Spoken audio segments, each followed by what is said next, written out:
La vitesse d'obturation est une incidence sur le flou de bouger.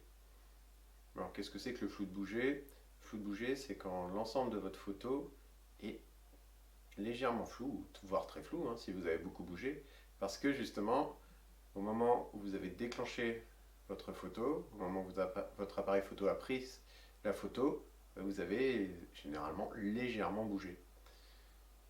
Alors le flou de bouger, ça arrive surtout sur des vitesses moyennes ou lentes. Et bien sûr, quand on est dans des vitesses très rapides, ça élimine les problèmes de flou de bouger. Alors, je vais vous montrer quand même comment on tient un appareil photo, parce que le flou de bouger, c'est pas qu'une question de vitesse. Si vous tenez bien votre appareil, que vous avez appris à bien bien le tenir, c'est déjà plus facile d'éliminer les flous de bouger. Alors un appareil photo, ça se tient, la main droite tient le boîtier et la main gauche tient l'objectif. Là il est petit, mais souvent il est plus grand et c'est un peu plus pratique. Donc après, je vais l'œilleton pour pouvoir voir quelque chose. Vous regardez dans votre viseur et vous prenez votre photo en appuyant sur le déclencheur avec votre index. Voilà. Pour éviter un maximum de flou de bouger, qu'est-ce qu'il faut faire? Il faut bien, vous voyez, votre bras voilà, qui tient l'appareil photo, vous collez votre coude contre vous, bien collé, et là vous regardez, et généralement vous appuyez à mi-chemin pour faire le point, mi-chemin du déclencheur, et quand vous voulez appuyer pour prendre la photo, vous bloquez votre respiration juste avant, et vous appuyez. Voilà. C'est la meilleure façon de prendre une photographie et d'éviter de bouger. Voilà. Donc voilà en ce qui concerne la manière de tenir son appareil photo pour éviter les flous de bouger. Après, quand vous pouvez vous caler, si vous pouvez vous caler vos coudes sur une rambarde, sur un mur, sur n'importe quoi en fait, hein, c'est encore mieux. Vous voyez.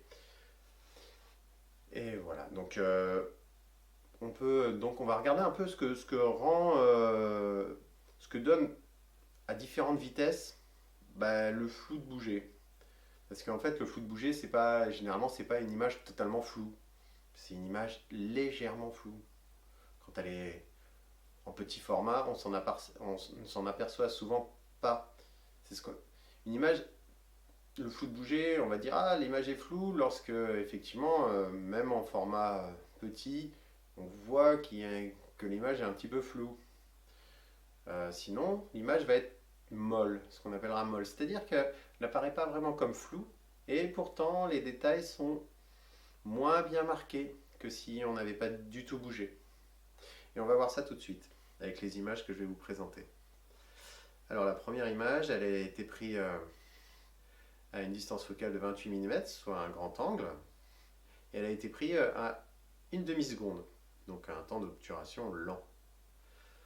Cette photo, donc, alors elle a été prise, c'est moi qui l'ai prise, je l'ai prise, j'avais une rambarde et je me posais mes coudes sur une rambarde. Voilà, c'est comme ça que je prenais cette photo. Donc j'étais quand même plutôt stable, hein, mais sans pied, sans autre artefact. Et donc on voit sur cette photo, on voit en petit format qu'il y a quand même un peu de flou, notamment en bas à droite, ça se remarque plutôt pas mal près de la fenêtre de l'immeuble. Il y a comme ça, on se rend compte quand même que c'est quand même un peu flou. Si on l'agrandit, on voit qu'il y a un vrai petit flou, quoi. C'est pas un flou très violent, mais c'est un flou apparent. Donc voilà. Alors on va voir la même photo à un 15e de seconde. On se rend compte là que là en petit format, elle n'apparaît pas flou. Quand on grossit, on se rend compte que là, effectivement, n'est pas, ça ne me fait pas penser à un flou de bouger, mais on a un léger flou qui apparaît quand même. Donc on va regarder maintenant à un 60e de seconde, un 15e, un 60e, vous voyez la différence, c'est pas fondamental, en petit format on la voit à peine. En grossissant par contre, on va regarder les détails, un détail. Donc j'ai mis les détails à une demi-seconde, un quinzième de seconde et un soixantième de seconde. Euh, on voit qu'à une demi-seconde, on voit que c'est flou quand même. C'est pas très flou, mais c'est flou. À un quinzième de seconde, l'image ne paraît pas floue. Mais quand on la compare à celle avec un soixantième de seconde, on se rend compte qu'elle est vraiment molle. C'est-à-dire que les détails sont moins marqués. Mais elle n'est pas floue, elle est molle. Mais donc, c'est intéressant de savoir ça, de voir que tout de même, on peut améliorer la qualité de son image avec une meilleure vitesse. Sans que l'image de base apparaisse floue, on peut tout de même améliorer sa qualité avec une vitesse supérieure. On va avoir un meilleur piqué à un soixantième de seconde qu'à un quinzième de seconde.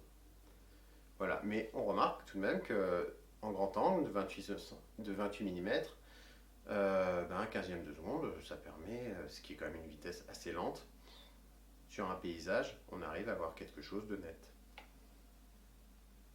Alors maintenant, je vais vous montrer avec d'autres focales, parce que bien sûr, bien entendu, le flou de bouger dépend de la distance focale aussi.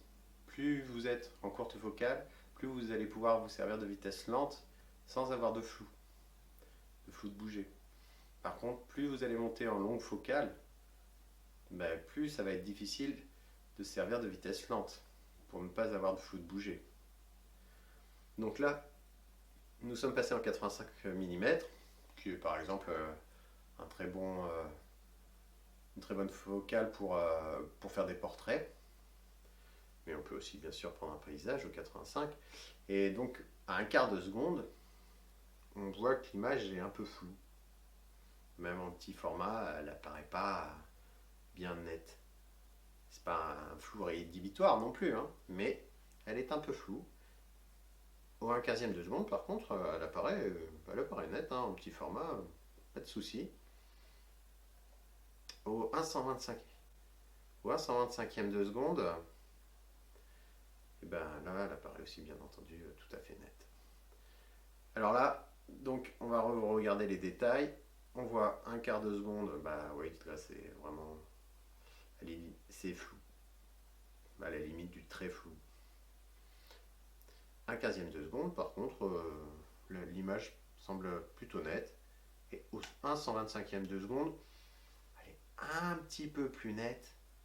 On voit dans les détails, notamment dans les tuiles, on voit que les tuiles sont mieux définies, que les détails apparaissent mieux. Mais c'est pas non plus un énorme gain. C'est pas une différence entre du flou et du net. C'est vraiment la différence entre une photo molle et une photo mieux définie. Voilà, donc pareil, on voit que le gain est intéressant en fait. Il faut savoir qu'au-delà de 1/125e de seconde, on n'a plus de gain au 85 mm. Voilà, on en a entre 1 quinzième et 1 125e. Comme pour le 28, au-delà du 1 60e de seconde, on n'avait plus de gain non plus. Alors maintenant, on va voir. Donc là, on passe en longue focale, 160 mm. Comment ça? 1 trentième de seconde. Parce que déjà, 1 trentième de seconde, au 160 mm, on est déjà un petit peu pas ultra net. Quand on regarde en petit format, ça va, mais quand on agrandit, on se rend compte que quand même, on est à la limite du flou. Au 1 60e de seconde, ça va mieux. On voit que ça va mieux, réellement. Et au 1 125e de seconde, ça va bien. Ça va bien.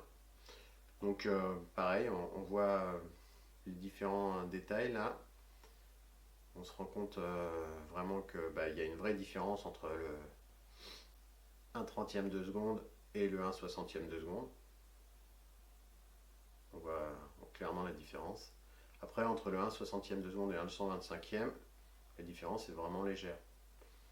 On voit que le piqué est un peu meilleur quand même sur le 125e. Et au-delà de 1 125e, malgré que on est en focale beaucoup plus longue que celle qu'on a vue avant de 85 mm, le gain n'est pas flagrant. Si on augmente la vitesse, on ne va pas tellement avoir de gain. Au niveau du piqué, on ne va pas avoir de gain visible. Alors maintenant on passe au 400 mm. Donc là c'est vraiment une longue focale, hein. Et donc on commence aussi à 1/30 de seconde.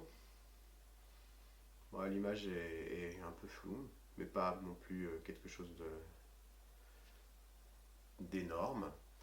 Après, bien sûr, hein, moi j'ai fait des essais, j'ai pas pris 10 000 photos sur chaque vitesse. Donc il suffit juste que j'en ai pris plusieurs hein, quand même à chaque fois, hein. Mais il suffit juste de bouger à ce moment précis ou d'être immobile au moment précis du déclenchement et ça peut rendre plus ou moins flou, bien entendu, une image. D'ailleurs, c'est pour ça que si vous êtes en vitesse lente, si vous vous dites par exemple, voilà, ben, je prends au 1/30 de seconde au 160 mm, eh ben, il faut vraiment faire plusieurs photos pour être sûr de ne pas avoir des photos trop floues. Vous choisirez la moins floue, car vous verrez, il y aura des différences de l'une à l'autre, bien entendu. Car c'est des micro-mouvements qu'on fait dans ces cas-là, hein. C'est pas des gros mouvements, c'est des mouvements à peine perceptibles, mais qui, en longue focale, deviennent perceptibles. Donc voilà, donc on voit là qu'au 1/30 de seconde, on est un petit peu flou. Au 1/125e, bah on l'est moins, hein. Ça nous paraît plutôt pas mal. Et au 1/250e, ça paraît encore mieux. Donc si on regarde vraiment dans les détails, eh ben, on voit que on voit mieux la différence, hein. Et effectivement, on voit qu'à chaque fois, entre 1/30 de seconde et 1/125e, il y a quand même une jolie différence. Mais il y a aussi encore une bonne différence entre 1/125e et 1/250e de seconde, ce qui n'est pas du tout le cas au 160 mm, mais qui s'explique par la focale qui est devenue encore plus longue. Donc voilà, donc ça vous donne tout ça. Je vous ai donné plusieurs focales justement, bien sûr pas toutes, hein, mais 4 focales pour vous montrer un peu, pour vous donner un peu une idée des vitesses à main levée, mais bien calées, ce que ça peut donner au niveau du flou de bouger. Voilà. Et pour, si vous voulez éviter d'avoir une image molle, si vous voulez avoir l'image la mieux définie possible, il faut choisir bien entendu la vitesse maximum de mes exemples à chaque fois. Si vous savez, et si vous manquez beaucoup de lumière et qu'il vous faut une vitesse lente, vous savez que en dessous de mes vitesses lentes, vous serez vraiment flou. Les vitesses les plus lentes là que j'ai sur chaque exemple, vous serez véritablement flou. Voilà. Donc ça vous donne une bonne idée de comment gérer le flou de bouger. Alors après, il faut savoir qu'il y a des appareils photo qui ont une stabilisation optique, comme le GH4 ou le GH5 chez Panasonic ou les Sony A7R. Ils ont directement sur le boîtier une stabilisation optique et cette stabilisation fait gagner véritablement au niveau du flou de bouger. On peut dire qu'elle vous fera gagner 2-3 crans de vitesse. C'est-à-dire que si vous êtes à 1/30 de seconde avec un boîtier non stabilisé au minimum pour prendre votre photo, vous pourrez descendre à 1/8e, voire 1/4 de seconde avec un boîtier stabilisé. Ce qui est quand même très intéressant.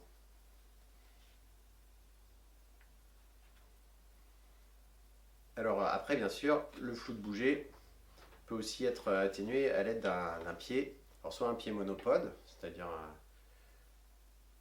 c'est comme un bâton, hein. Voilà, c'est souvent ce dont se servent les photographes sportifs qui vont photographier le long des stades. Parce que c'est pratique à emporter, ça pèse pas trop lourd et ça stabilise déjà pas trop mal. Et vu que de toute façon pour le sport ils se servent quand même de vitesse déjà assez rapide, ils n'ont pas besoin de quelque chose qui stabilise ultra bien. Et après vous avez bien sûr le trépied. Alors le trépied c'est donc quelque chose qui s'utilise pour stabiliser complètement l'appareil photo.